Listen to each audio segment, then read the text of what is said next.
when ignoring one metric triggered a chain reaction. It started with a number no one wanted to look at too closely, a metric buried beneath more flattering indicators, quietly trending in the wrong direction while everything else appeared strong. It didn't scream danger. It didn't demand attention. And that is exactly why it was ignored. To understand why this moment reshaped an entire business, we need to return to a time when performance dashboards were overflowing with good news. Revenue climbed, user counts grew, market share held steady. Leadership celebrated progress through metrics that confirmed success. In that environment, a single declining signal felt inconvenient, an outlier best explained away rather than confronted. Our story begins with a customer retention metric that told an uncomfortable story. Not churn, not revenue loss, but something subtler, declining engagement depth among long-term users. People were still there, still paying, still counted as active, but they were using less, depending less, integrating the product more loosely into their daily workflows. It was a slow withdrawal that didn't register as a loss. Yet, an analyst noticed a pattern during a routine segmentation review. New users behaved as expected. Short-term adoption looked healthy, but long-term customers, the ones who define stability, were quietly disengaging. The analyst flagged it, noting that while top-line numbers looked strong, the foundation beneath them was thinning. The response was polite and procedural. Leadership acknowledged the insight, asked for more context, then redirected attention to growth metrics that aligned with strategic priorities. Engagement depth didn't fit neatly into quarterly narratives. It didn't map cleanly to forecasts, and it didn't threaten immediate results. So it was set aside. What no one understood at the time was that this single metric was not a detail. It was a beginning of a chain reaction. And once that chain began moving, every other number on the dashboard would eventually follow. The metric continued its quiet descent. Month after month, engagement depth slipped just enough to be noticeable, but never enough to trigger alarms. Reports still looked healthy. Revenue remained intact. Customers hadn't left. From a distance, nothing seemed wrong. But from inside the data, the story was changing. The analysts dug deeper. They segmented usage by tenure, industry, and workflow. The picture sharpened. Long-term customers weren't dissatisfied. They were adapting. They had started supplementing the product with external tools. Workarounds crept in. Core features that once anchored daily routines were now touched occasionally, not dependably. The product was becoming optional. The analysts raised a concern again, this time framing it as a risk to future stability rather than present performance. They explained that engagement depth was predictive, not reactive. When it declines, churn doesn't follow immediately. It waits, it accumulates, and then it accelerates. Leadership listened, but only partially. The metric didn't align with the company's incentives. Teams were rewarded for acquisition, expansion, and visible growth. Engagement depth didn't belong to any single department. It was everyone's problem, and therefore no one's priority. Addressing it would require uncomfortable questions about product direction, customer understanding, and long-term value. So the organization did what it did best. It optimized around what it measured. Marketing doubled down on acquisition. Sales pushed expansion deals. Product focused on headline features designed to attract new users. Each move boosted surface-level performance, while quietly accelerating the very disengagement the metric had warned about. Long-term customers felt the shift. The product no longer seemed built for them. It was evolving around them, not with them. Meanwhile, competitors noticed the same behavior. They didn't see churn. They saw opportunity. They built tools designed to slot into the gaps customers were filling themselves. Adoption started small, quiet, non-threatening, but it addressed the exact behaviors the ignored metric had revealed. Inside the company, the dashboard still looked reassuring. Growth masked erosion. Activity masked dependence.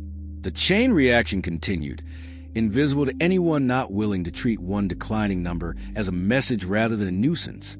The analyst documented one final note before the metric slipped off the agenda entirely. Engagement depth wasn't falling because customers were unhappy. It was falling because they were preparing to leave, without realizing it themselves. By the time that preparation became conscious, the company would no longer be part of the decision.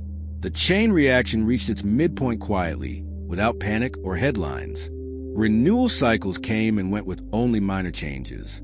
Customers stayed, but negotiated harder. They asked for flexibility. They reduced commitments.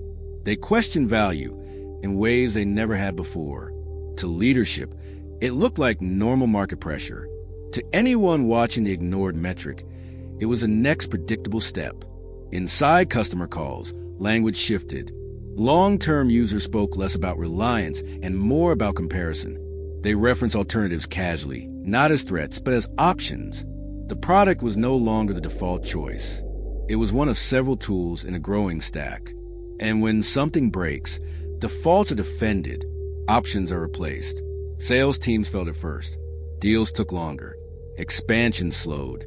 Discounts increased. Each concession was justified as competitive necessity. No one connected the dots back to engagement depth because by now, that metric had faded from regular review. The company had trained itself to stop seeing it. Product teams, meanwhile, struggled with conflicting signals. Feature usage appeared stable in aggregate, but deeper analysis showed fragmentation. Power users, the ones who once shaped roadmap direction, were disengaging fastest. Their feedback grew quieter. Their influence waned. The product began optimizing for surface activity rather than embedded value.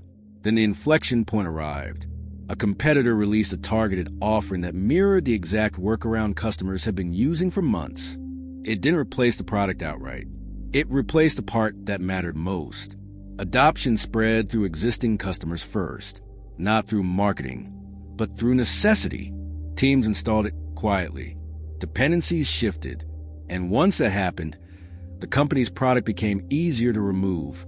Churn followed, not explosively, but steadily. Each loss was explainable. Each departure seemed isolated. Pricing pressure, budget cuts, strategy changes.